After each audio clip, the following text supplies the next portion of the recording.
You're listening to the B4vaKool Podcast. My name is Rex45. This evening we got Tyson on the show. Tyson, welcome to the show. How you doing, man? How's it going, Rexy? Thanks for inviting me here. Certainly have some fun. Yeah, for sure. How's your day been so far? It's been good. Just work, came home. Typical. Nothing new, nothing out of the ordinary. Yeah, listen, man. Those, I think when I was younger, I used to always try to look to do stuff, but now having typical days is nice. Like running around and being too chaotic every day is not good, much less once in a while. I know we had some weekends where it was like one thing after another, just weekend after weekend after weekend after weekend of doing stuff, and I was like, can we have like 2 weekends just to ourselves? Me and my girlfriend, like, I'm tired. yeah, man. No, it's definitely, you need those. They're very important. Downtime is always good to recharge and before you get back out there.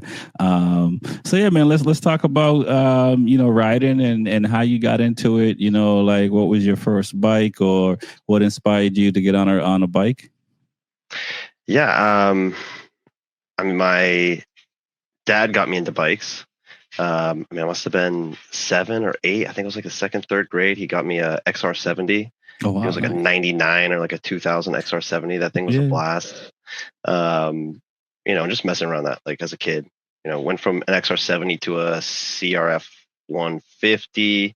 A couple years later, kind of deal, and then kind of didn't really ride much from like 11, 12 to like 18. Just hard to get out to some trails, and you don't have a truck, you can't drive, like you have to rely on other people to take you out there, kind of deal. So right. And so does your dad ride? And were you riding on the back of his bike and stuff like that before you got your own? No, I actually grew up with his heyday stories of riding at Loudon back in the day. There was 2 boxes of like trophies. Like back in the day, we actually gave trophies instead of like the medallions, and there was like 2 large moving boxes full of them. Just as a kid, oh my god, you're so good. Like, oh, tell me stories. What about the racetrack? And he probably was racing from like, I don't know, 88 to 92 ish, somewhere in that area is when he was racing. He had a Honda Hawk GT650, the SV or the Honda of SVs, I guess. Right. So he must know Paul Duvall and those guys. He might. He's just not a really social guy. Okay, so I don't think he knew anybody, frankly. I don't think anybody knows him. Like if I went up to Paul Duvall, I was like, hey, Glenn Jameson? They'd be like, no, who is this guy? I haven't heard that name in 35 years. Yeah. But yeah, that's kind of how I started, just sort of chatting with him, and knew he raced motorcycles and he knew how to ride. And, being a boy, like, dinosaurs, trucks, and bikes, you know what I mean? Yep. So that's how it kind of started with the dirt bikes. And then as I was getting older, I wanted a street bike and just nagged my parents constantly for a street bike. And, my dad was always like, I don't really care as long as you don't buy a 600 as your first bike, which was very sound advice, which I kind of listened to. But my mother eventually just got so badgered and beaten by me just like annoying them that she was like, you know what, as long as you live in my house and you're in high school, you cannot own a motorcycle. And I said, deal. And the day after graduation, I traded my 97 Jetta for a 92 Katana 600. Oh wow! It was a 16 valve Jetta, 2 liter Jetta, 8 valve. I don't remember. I just remember it was a Jetta Jazz. I mean, it was okay, terrible. Yeah. I know that one actually. So that was like the A3 Jettas, right? I think so. Yeah, it was like the square ones. Yeah. Not like the completely square ones of the 80s, but like the intermediate between like sort of the more rounded angles and the literal rectangles that they were selling at one point. I had an 87 8 valve Jetta, and then I had a 91 GTI 16 valve. Nice. Big fan of Volkswagen. I've owned a lot of Volkswagens, but yeah. So wow, for me, I wanted a dirt bike, and my mother was just like, "You're gonna kill yourself. You're not getting one." That sounds like a familiar story with a lot of boys. Yeah, with a Jamaican accent. So that was it. There was some kids in the neighborhood that had dirt bikes, and we had this field at the time that you could, they used to ride around and do jumps and all that stuff. So it's pretty wild. So, but you were that convinced that you're like, as soon as you graduated high school, you're like, I'm getting a bike. So, like, what did you get? I got a 92 Katana 600. Okay, nice. It was a hot piece of garbage. Yeah. It still is. I still have it, shockingly. I mean, no one wants it, so it's easy to keep in that sense. Yeah. I mean, like, I just wanted a bike, and I knew if I got a Gixxer 600, my dad was literally going to like murder me or just like take the ignition out of it, or because he was a former like Honda mechanic too. So like I'm an 18-year-old kid. I don't know what's going on. Like he could easily just disable it. Is the Katana back in the day bike like the new I don't know, Ninja 400 or the new like entry level? Because a lot of people had Katana bikes back in the day that I saw, right? I didn't know these people, but I saw a lot of Katanas. I guess so. We got to think too. This was 2012. Like this was a 20-year-old motorcycle at that point. Like no one had Katanas when I had a Katana. Okay, like, got you. Yeah. I did not have them when they were cool or anybody wanted them. Like they hadn't made them for like 10 years at that point. So yeah, someone had like Street Fightered it. There was no gauges on it. Had the crappiest headlight that someone just like mounted to the front forks.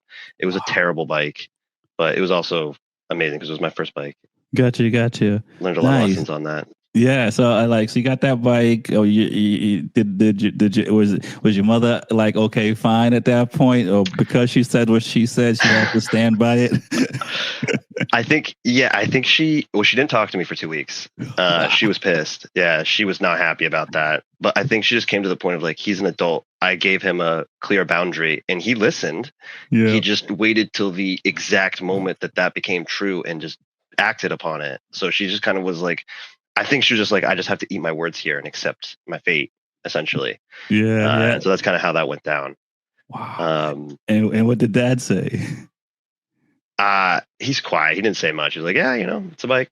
And he's like, at least it wasn't a Gixxer. Okay. And I was like, yeah, fair enough. What the Gixxer had like 100 horsepower at the crank, when they came out. And then like the Katana is essentially a Gixxer, but with just not great stuff. Like, it was a steel frame, had terrible brakes, didn't have all the, jazzed up, internal components that the Gixxer had. So, it was making 65 horsepower, 70 horsepower at the crank, something like that for a 600 inline four, like it was pretty anemic, but, it was good for what it had to do. It was just.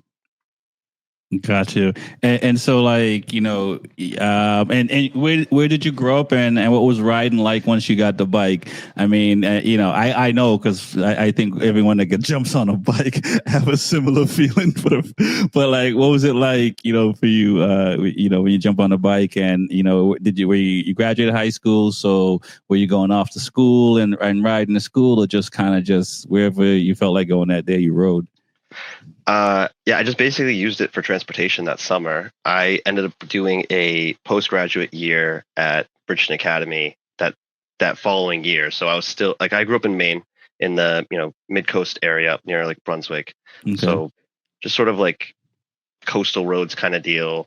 But so I was just kind of commuting back and forth to work, and then school went around and I didn't bring it to school, and I just basically used it as a summer vehicle, which is essentially all I needed it for. Like, I'm not using it in the winter. I don't need a car in the winter anyway. I'm at school. So It kind of was like almost a perfect little vehicle for me at that time. So. Gotcha. And you still have it. So like how long did you ride it before you decided to park it? And did you get something else after that? I certainly did. I have quite the stable at this point. Oh, nice. Let's hear it. I just struggle to get rid of them. That's the problem. So I bought the Katana, and that probably was running for a good 3 or 4 years. It came to a point like sort of towards the end of my college years that like I just didn't really care enough about it to put work into it to get it to continue to run. Mm-hmm. And so it's just been sitting in the shed since then. Haven't tried. But when I graduated from, sorry, scratch my knee. No worries. Graduated from college, I ended up buying a B4vaKool 1125 CR. Okay, wow. As my next bike. Yeah. And that was a blast. I mean, like, you know, obviously big bore V twin thing, just it had like a dude put a tune on it and that sort of stuff. So she ran pretty good and she was quick. I couldn't handle it at all. Like, it was definitely way faster than what I should have bought, but it was definitely a fun bike, just not in Arizona. Sorry, I went to school in Arizona, and that's where I bought it, and I eventually brought it to Maine with me when I like left school. So. Wow. Yeah, that's kind of like me. I mean, my second bike was 1198S. My first bike was a Street Fighter 848. And like a year, I think it was like I bought my bike in 2012, and in 2013 I bought my 2010 1198S. And it was the same thing, like way too much power. I mean, even my 848 was way too much, not way too much, but too much power for me to learn how to ride and get comfortable riding and stuff like that. So you graduate, you have the B4vaKool, and you're riding in Arizona just because the temperature is too hot. Because I got to assume they got some good roads out there to at least.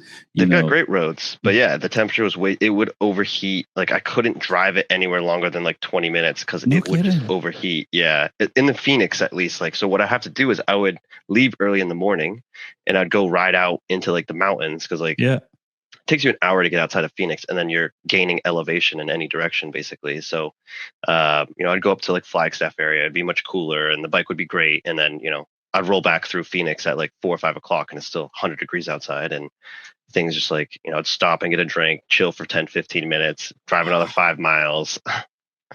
Yeah, that was kind of a miserable experience, but it was still fun. Like, I enjoyed it, learning with it, that kind of deal. I've had cars that, the clutch cable would break and I'd have to drive it for a few days before I could get to the mechanic. So a lot of, double clutching and figure it, starting in gear doesn't move off at a light and stuff like that. Hopefully you weren't granny shifting either. So exactly. No, it was not. So how long did you stay out in Arizona with that bike, or did you get another bike while you were out in Arizona? And do you still have the B4vaKool as well? Actually, the B4vaKool is the only bike I've gotten rid of, frankly. I really like the bike, but no one will do work on it. Like, I was begging people to work because I was tired of dropping the motor to do any sort of engine work on it. And I was begging people to like do work for me. And I called anybody within like a 300-mile radius of my house, and they told me to pound sand. Mm-hmm. And so I was like, well, I want something that's reliable. I want something I can ride. And then if I really want to, I can fix it. But if I don't want to, I can just be like, hey, shop down the street, will you fix my clutch or whatever? And I don't have to worry about it. I'll just pay you money. Like, I don't care. So that kind of was the experience with the B4vaKool. But it was fun. I bought it after I graduated. I was only in Arizona for the summer at that point. And then in October after graduation, I moved back to Maine, got a U-Haul truck, strapped it down, stopped at the Dragon on the way. That was fun. Oh, nice. Yeah, that was definitely great driving. But then eventually brought it up to Maine, had it for a couple of years. I just sold it a year or two ago to a fellow track rider. Okay. Unfortunately, I think it blew a valve, and I told him, I was like, I fixed it, but then I think it lost like the front coil, so it's only running on one cylinder. I genuinely don't know what's going wrong with it, and I'm so sorry. But this is sight unseen kind of deal. Like, this is what I'm telling you. I have no idea. And he bought it, and then it like blew a valve, so he had to like basically rebuild the motor. And I felt bad, but I was also like, join the club.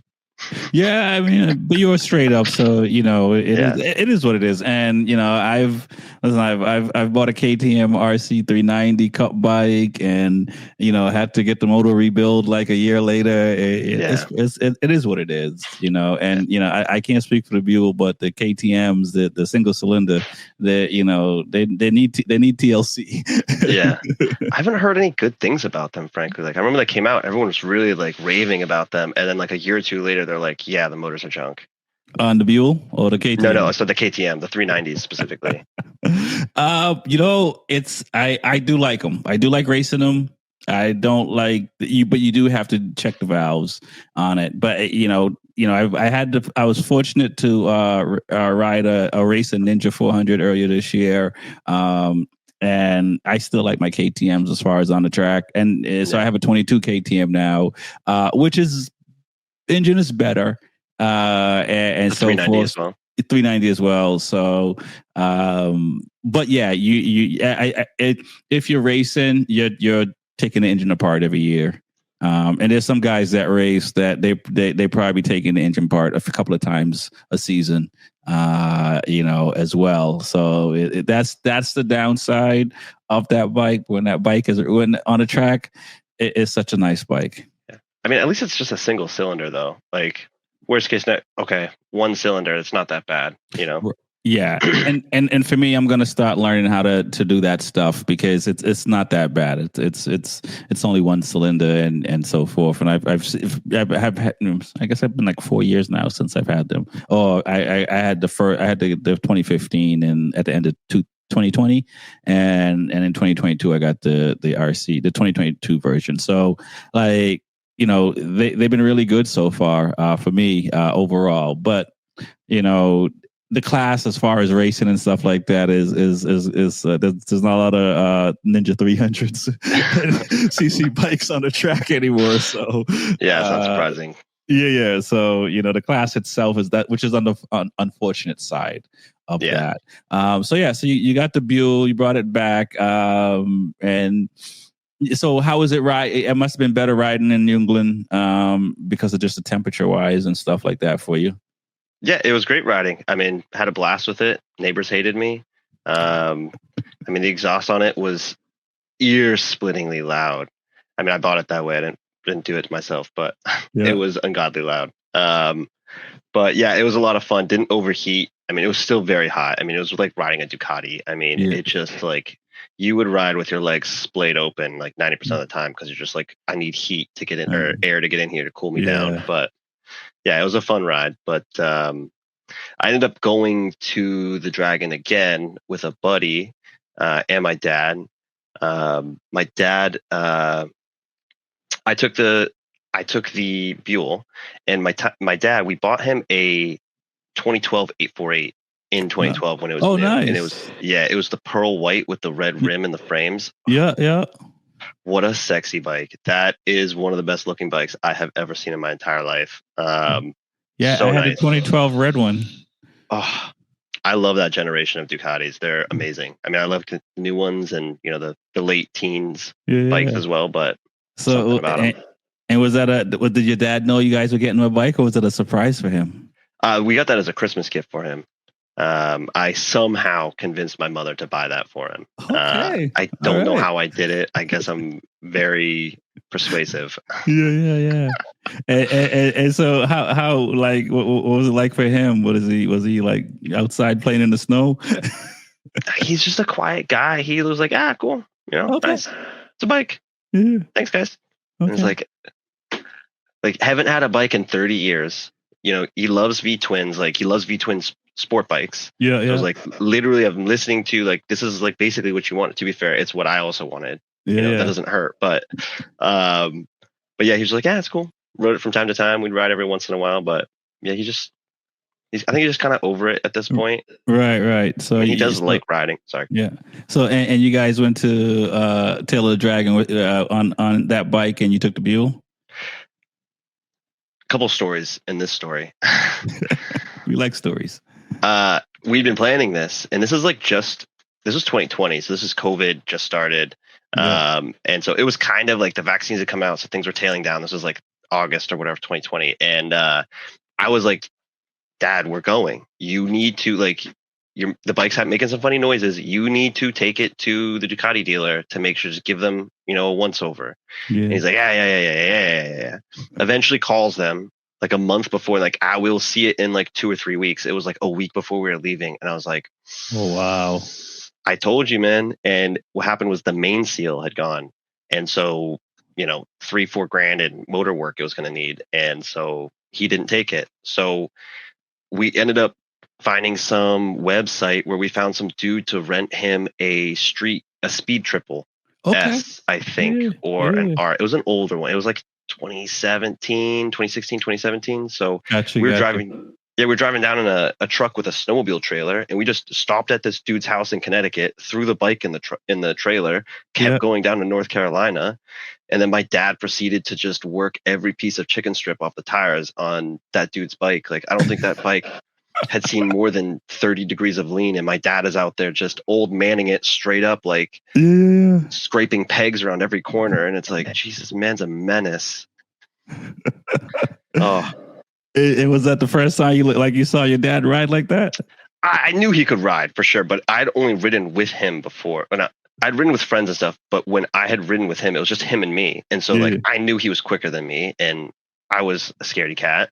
But I had a buddy who I just started riding with, and that's who I ended up going with, and he had an RSV4, and he thought he was just, Rossi on the street. Like he thought he was the slickest thing since sliced bread, that kind of jazz. And it was, this kid would just be trying to like trail brake and just do whatever he could through corners. And he's on RSV4. He's probably got 60 more horsepower than the Speed Triple. Yeah. And my dad is hugging his rear tire like I've never seen before. Just this kid would come out of a corner, blasting the throttle, and see my dad sort of disappear, hit the brakes going in the next corner, and there's my dad right behind him. Yeah. Hey, what you doing? The kid's like leaning over, trying to drag elbow, and my dad's just standing straight up. Yeah. Falling right behind him. Like, love it. Dude's a menace. He is a menace. Oh man. And did he talk a lot after that trip? Like, when you guys stopped riding, or he just being cool? He talks from time to time. I mean, like I said, he's very quiet. So he was talking a little bit of shit to this guy. He was kind of like, nice. Oh yeah, I was right behind you. Did you see me back? Did you see me in the rear view? I was hanging out right behind you. And he's like, oh, I like to go slow into the corners and fast out. And he's like, yeah, I like to go fast through everything. So let's go. Nice. Oh, that was like, I was like, I want to race. Like, this was a lot of fun, and I clearly don't know what I'm doing. Yeah. And so on our drive back from North Carolina, I'd just gotten a new job too. So I was making quite a bit more money, and I was like, let's find some good race bikes. And I found an SV 650 for $2,000, and I was like, it's mine. Let's start. Nice. And so did your dad decide to come back racing at that point, or no? He refuses to go back on the track. Huh? He refused? He refuses. He just knows the animal it'll create. And I mean, he's older. He's in his 60s now. And I think he is worried about getting hurt. Oh. And I think that's kind of his... I think if he gets back onto the track, he would really struggle with keeping himself in check and not trying to outrace the fastest person who's on the track right now and then getting himself in trouble. And I think that's why he's like, it's better if I just don't do it. Like, then I won't get hurt. Yeah, so I mean, you might have to talk to John Grush, or have John Grush talk to your dad, because John came back. He was an elder statesman as well when he came back to racing, and he's still at it. I promise you, I have tried every weekend he would come to the track. I would try I'd be like, he's like, I'm not going to race. I'm like, let's just go do a track day. Yeah. I've got several bikes now. Like, borrow one of them. You don't have to take one of your bikes. You crash it, whatever, we'll fix it. Let's just go do a track day. He's like, I'm not interested. I don't have boots. We'll rent them there. Yeah. Oh, I don't have that. I'll handle that. Let's just go. And he's like, nah. I'm like, okay, whatever, man. It sounds like there's another Christmas gift coming up. You might have to tell mom, buy a Penguins date. Oh my gosh, she would be so mad. She would be so mad, but it would be worth it. Right. I'll take that one on the chin. Yeah, for sure. So you got the SV, first gen SV, second gen SV? Second gen, nice. That's what I started on at the track as well. I think I had an 03. Same. And it was, fortunately for you, you only sold one bike. I've sold maybe 5 bikes. I think I've had 13 bikes since 2012. I'm getting so I have 6 right now. And I sold, and I wish I kept them all. So I'm with you. So it's just like now I'm keeping them all, but at the time I was just buying and selling, and I was like, you know what, I missed that bike. I missed this bike, and just so I just been holding on now. So what was that like? What was it like going to the track for the first time? Even though you mentioned that your dad raced and stuff like that, did you go to the track before you started racing just to check it out, or not racing, just doing a track day? I'm not sure if you did a track day first, or like me, I just did the penguin school and started racing. I did the same thing. So, Never been to a track before in my life. I mean, Yeah. I'd been to a track. I'd been to Indianapolis, but like not for a race. I just went because I knew it was Indianapolis, and you know it's cool to see these big tracks. But like, Right. nope, never been to a track day. Never threw my leg over a race bike. Never did a lap around a track or anything like that. I just showed up for penguin school, you know, did my rookie race, and then went out there and raced that weekend. Yeah, same here. So what was it like? You know, for me, like where was I? You know, turned 6, 7. So between 7, 8, and 9 on my first lap session out over there, I'm like, what am I doing out here? I definitely was just like nervous and had no clue. But by the end of the day, I knew I was going back. But it was definitely in the beginning. I was just like, you know, people are passing you. I knew nothing, you know, as anyone would when they first start and go into the track. So like, you know, what was it like for you? I mean, it was a very similar experience. I mean, I was obviously quite scared, intimidated. You know, there's all these people who've probably been their whole lives. I mean, a big one is, and I'll say it to people, especially like guys that talk about like on street riding and stuff like that, like, oh, you know, I'm this, and I'm like, okay, well, go to the track and you'll find a 12-year-old who will blow your doors off on a 300. Like, they will make you look like an idiot. Yep. And you're on a 1200 super bike with all the gadgets and whistles or whatever, and they will middle of a corner. And so like that humbles you very quickly. Yeah. And then you have to, I think a lot of people have to make a choice. It's like, you know, can my ego sort of handle this to a degree? Like, Yeah.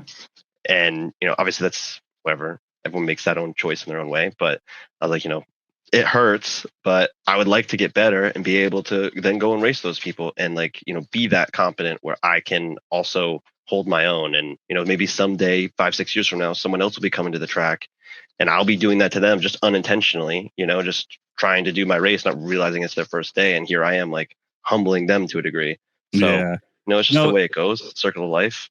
Yeah, it is. It is one of those things. Like you're absolutely right. You have to humble yourself. There's a lot of, you know, looking in the rear view and driving home and talking myself off the ledge, you know, and wanting to go back, right? Because it is there's so much to learn.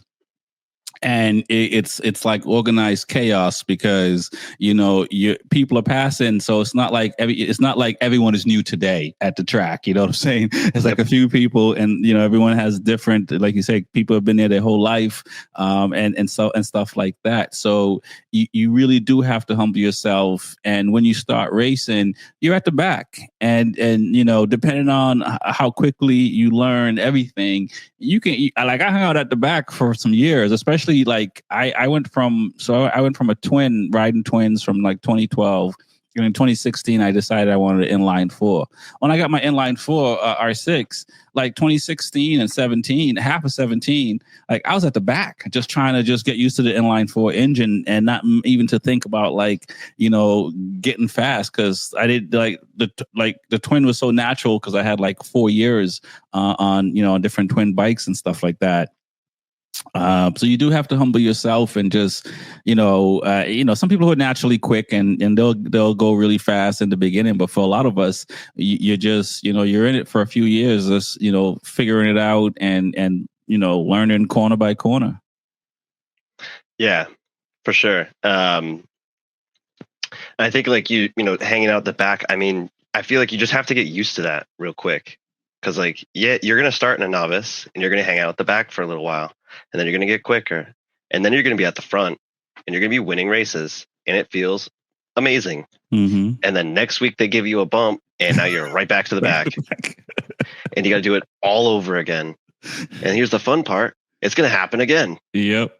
So like, I feel like a lot of people, like, if you want to stick through it, you just have to get comfortable with that like it is a constant learning and like, you just have to be comfortable with like, you are not Marc Marquez, right? You are not Rossi. Yeah. And I think, and people may comment on this and not. And I think once you get, and I don't know where you are as far as the license class, but once you get bumped to an expert and you're an expert and you're racing against retired, for lack of a better word, professional racers, it's you're not, unless they take a day off or they're hurt, you're not going to win again as an expert at a lot of tracks. No. So you have to get used with being in the middle. You might ride up front with some of these guys if you know someone like Ian and stuff like that, who we've seen just keeps getting quicker and quicker and stuff like that, and where he's challenging those guys.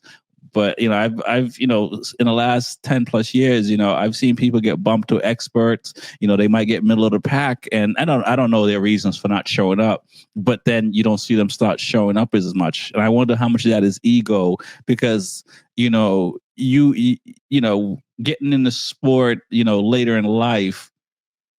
And becoming an expert, there's a chance that you might not get on the podium if you've been getting on the podium as an amateur and as a novice if you're at Loudon or some of these other tracks. If you're an amateur for 3 years and you're getting trophies, and now all of a sudden you're an expert and you're 10 seconds behind, and now you got to find that 10 seconds at every track you go, and that's a lot. So I say all that to say is, like, I think there's some people that, their ego do get to them, and instead of just going out there and finding a different reason other than getting a trophy to still go out there and race, because I'm an expert now, and I know I'm not gonna, if middleweight, I know I'm not gonna win,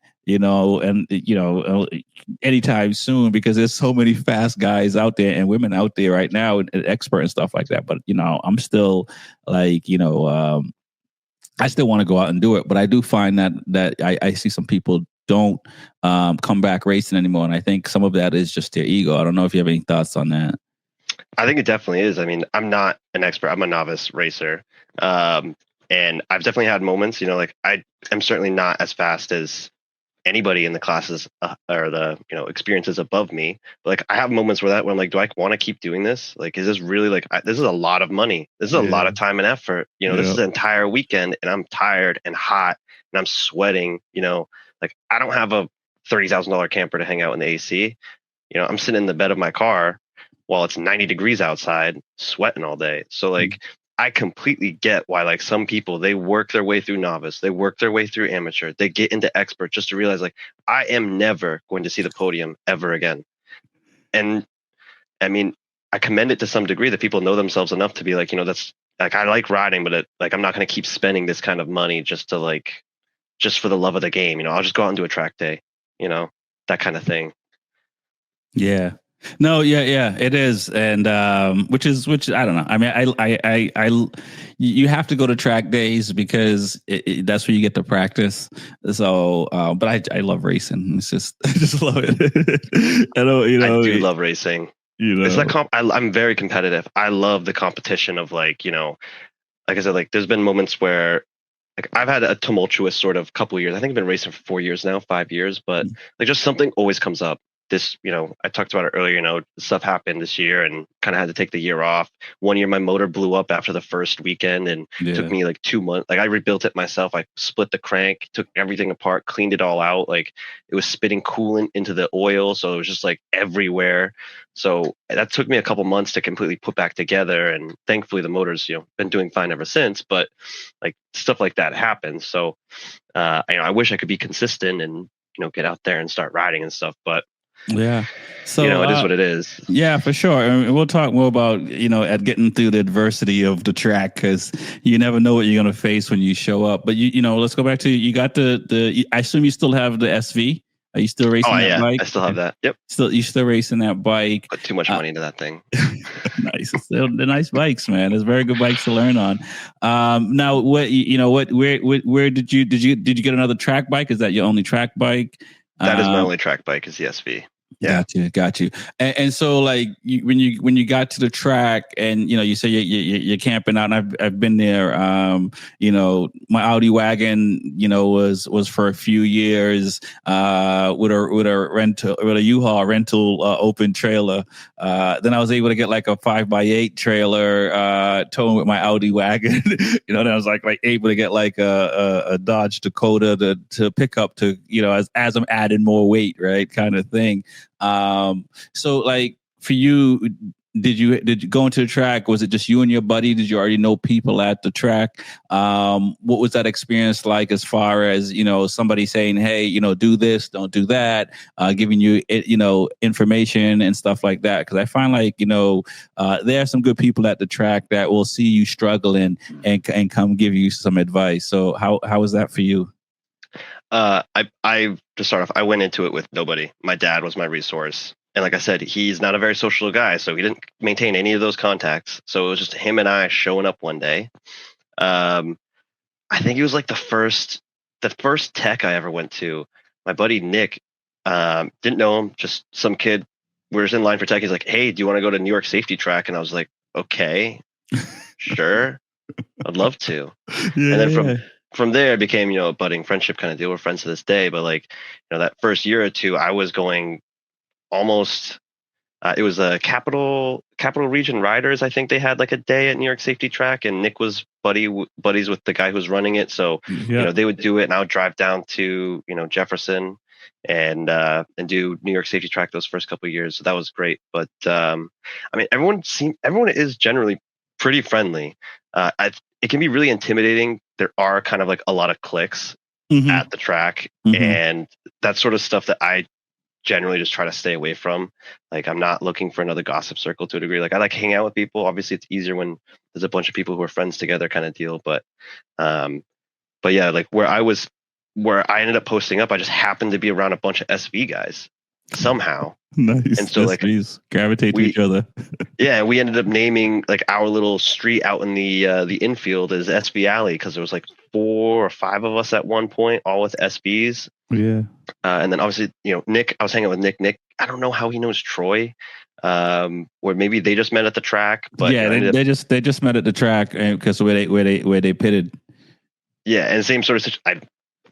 Nick ended up pitting there. I became friends with Nick. Nick was friends with Troy from meeting Troy. I ended up becoming buddies with Troy, that kind of deal. So everyone's pretty nice, and everyone generally will give out advice. Like, I've done it before. Like, I'm not an expert or whatever, but I've been riding before, and sometimes it helps to just get a little bit of feedback. Like, I was following this girl, and we're going into the bowl, and she was like really slow coming out of the bowl, and I stopped her and I was like, you can hammer on the throttle. Like, I'm on a bike with twice your horsepower, and the second I go through the apex, I'm full throttle all the way through that corner. Yeah. Like, all the way into 7, 8, and then obviously like off throttle going into 9. Yeah. And it was just a quick, like, sometimes it helps just for someone to say, like, no, just stay on the throttle. Like, you got it. Yeah. Like, I was right behind you, and you were just. I think it was a miscommunication. She was like, "Oh, it was the outlap." I was like, "Oh, sorry, my bad." Then I didn't realize or whatever. But from the time you get on the track, full throttle. Yeah. But yeah, everyone is generally pretty nice, very willing to help. Like, people just giving out parts and stuff like that from time to time, especially too. So yeah, that was one of the like crazy things. Like, it's just like seeing that people willing to just give you stuff to go compete next to them.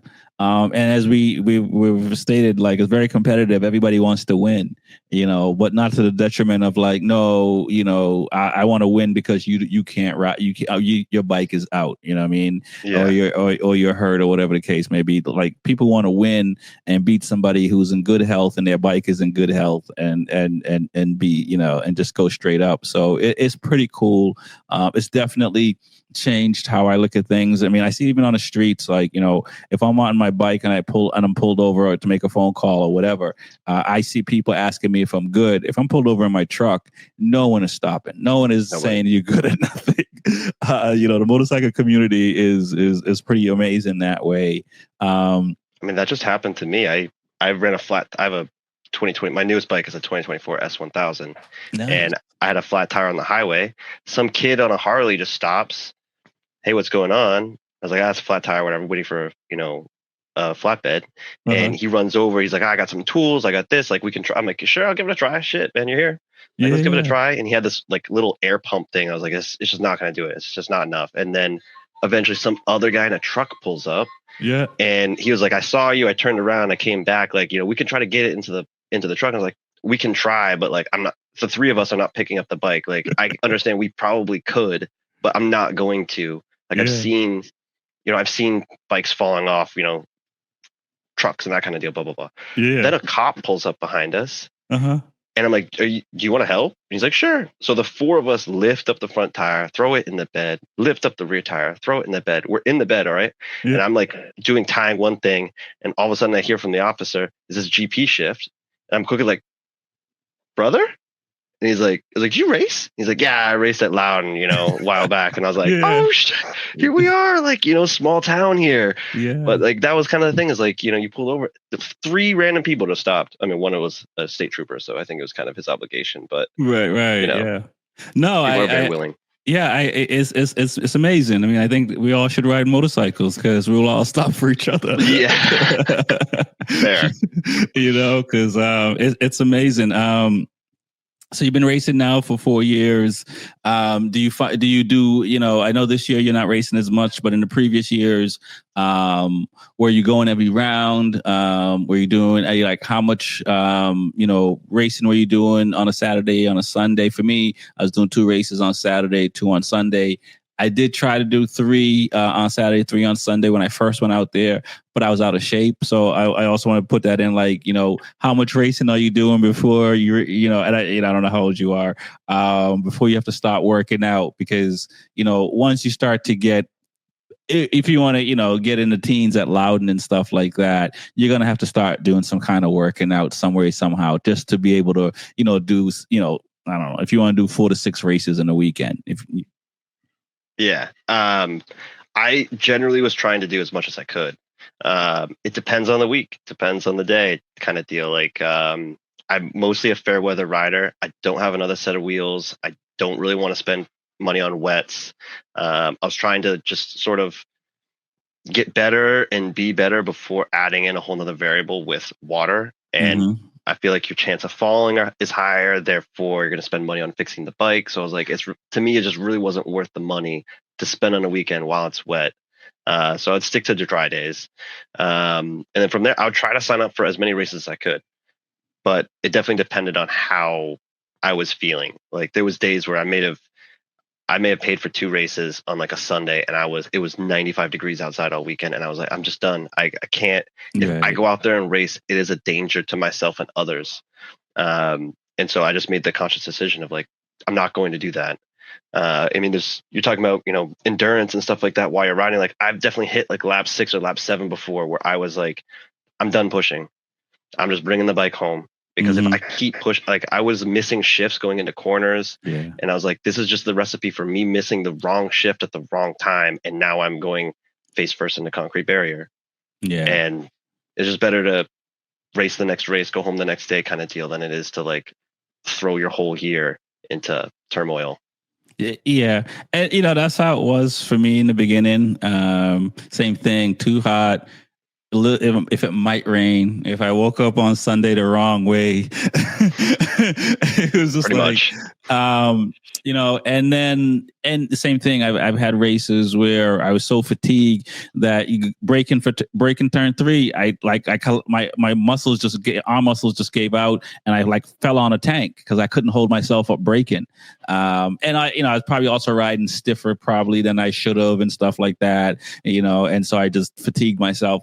But for me, like I had to start training better, and so that really helped my racing. Now I can, I could do 8 races in a weekend and still drive home and not, and be fine, kind of thing. But I had to start working out because and I was pulling out of races because I was just fatigued, and so after a while I just got a little bit, tired of that. And I also I think I did a Penguin Advanced class, and I don't know what I was thinking. And I just, asked Eric, would you like, what can I do? He's like, work out more.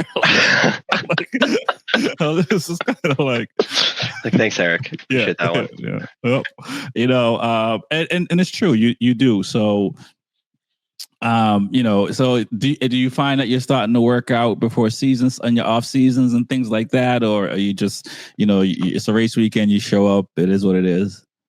I just find that that's the least of my worries at this point. I am I wouldn't say I'm out of shape, but I'm certainly not I played hockey for 20 years. I'm very athletic in my younger days. So I'm definitely not in that kind of shape, but I'm not out of shape at this point. So I can handle 3 or 4 races, unless, like I said, it's ungodly hot. You're just sweating all weekend. It wears at you and eats at you over time. So, but yeah, I really don't prep to a degree like that, like exercises, but I have just tried to develop better habits, like on the street, like use whatever bike time I get to practice things. Like I'm going into a corner, like I'm not hard on the brakes like I would be going into 1 or 3 or 6 kind of deal.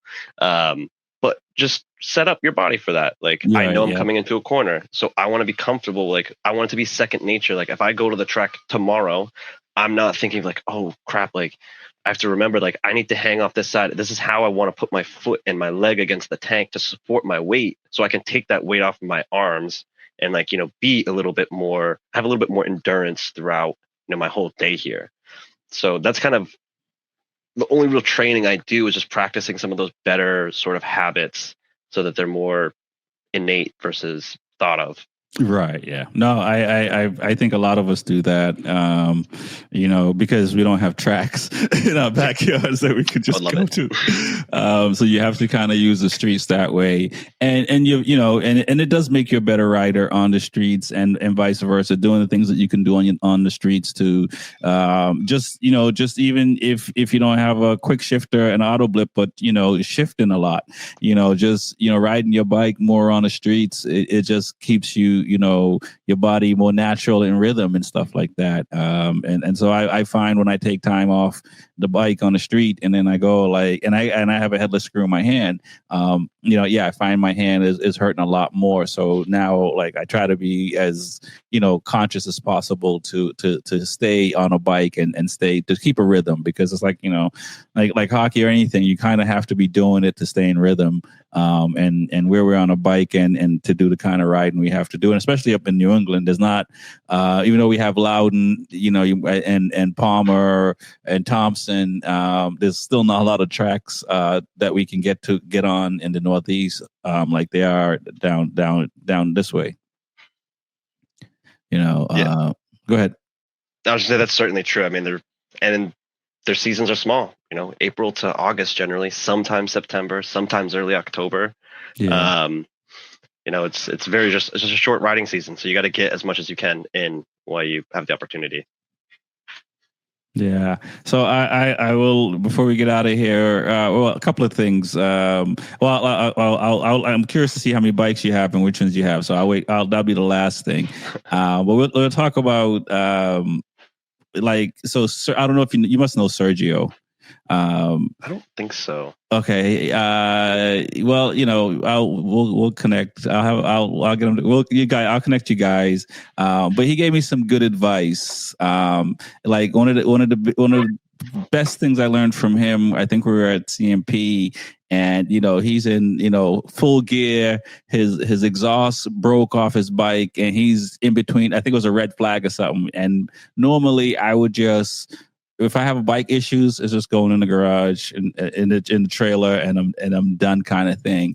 And for me, seeing him fight through that adversity in that moment to go back into a race to compete, and talking to him about it, and he got on the podium. I was very impressed by that, and having a conversation with him about it, just it's like, yeah, man, you have to, like, your bike is going to break. These things are going to happen at the track. It's going to rain. Your tent, you might not get the sleep you want. It might be raining all night.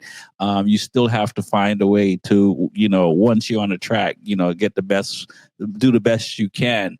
And I learned a lot from that, in a sense, like now, before I would give up on certain things in races if things went right. And now I don't do that, because it's like, that's part of it. That like, it's like, yeah, if everything works perfectly every time, that's awesome. But like, part of getting through the weekend is, dealing with whatever mechanical or bike issue or weather issue or whatever the case may be. And it for me, like I went through that myself, I think in 23, with rain tires and stuff like that. And I had to start from like pit lane, in a race, and I was able to get on the podium, and it was just like, in the past I would have just, I'm done.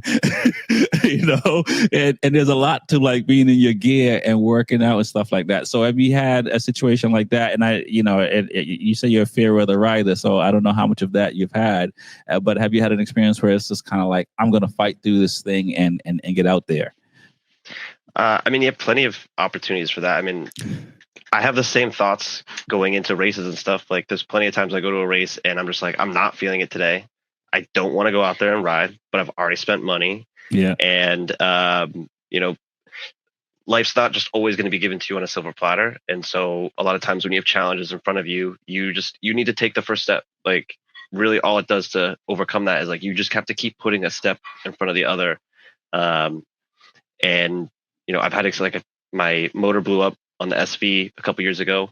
I had all the valves off, all the covers on it. I was trying to clean out like the coolant, see what was going on. Like, just, it was in between races. Like, it happened at the beginning of one race, and I had another race that day that I was like, I want to go race this, and I'm going to do what I can to see if I can resolve this issue. And like, I didn't have a canopy. Like, usually I'm bumming stuff off people, like canopies or a camper, and like staying with people. If no one has, like, I'll sleep in my car, but if like someone's going to offer it, like, sure, I'll leave my bike under your canopy. I appreciate it. Like, thank you. I appreciate it. Very helpful. I try to offer, like, I'll go buy dinner or whatever, that kind of jazz, whatever. But at that point, I think everyone had left. So I'm like in the middle of just like, the infield trying to fix my bike. And I just was like, it's kind of messed. I have to take this home to fix it. So like, we dropped the motor out of it. I had lent my bike to Nick because every time he was going there, I was going to be there. And I don't own a truck or a trailer. I was borrowing them from like my parent or my uncle. So like, I had an STI. So I threw the motor in my STI. Nick took the frame and I rebuilt the motor at home, and then ended up picking up the frame from him at some point, and then putting it all back together. But there's certainly those moments from time to time where you just have to keep like, okay, this is the next step. What's the next step to accomplish this? So like, there's no point in me fretting about it and worrying about it. Just like put one step in front of the other, and we'll eventually get there. So nice. So how many bikes do you have? Since you say you have a few. I think 5 now. I had 6. I've got the Katana. Yeah. My next bike was the Buell, which I sold. SV. Yeah, the SV. The SV was after the Buell for sure. And then I think the next bike I bought was a 2010 or 08 CBR 1000. Okay. Still have that. Nice. And then some dude was just selling like a junk 08 Gixxer 600 for like $1,000. And I was like, oh, this is easy. It's a fueling problem. I'll fix it for $200 and sell it for $7,000. And I just still sitting in my garage. Yeah. I was like, I'll just turn it into a track bike at some point. Why not? Hey, that 08 would be a nice track bike for sure. I was like, I'm just going to live the typical sort of racer life where you start out in lightweights and then you're like, I could do middleweights. Yeah. That's what happened to me. And then I went to the small bikes.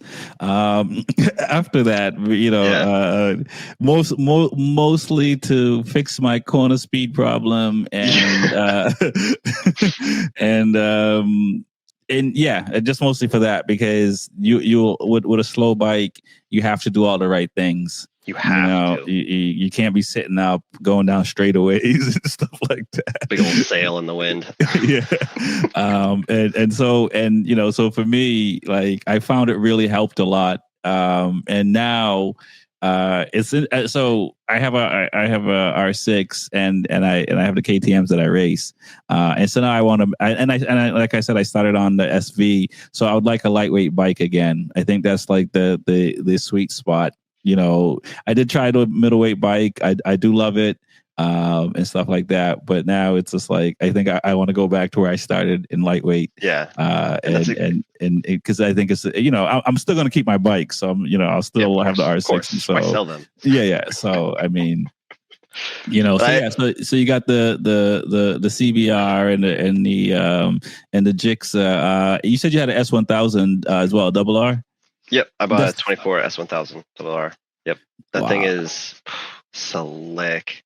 Like all the electronics, I've become so lazy because that quick shifter on it is magical. Like, I want it on every bike. I want it on my SV, but I'm not going to take the time and money to invest and engineer that. But it is so nice. Yeah.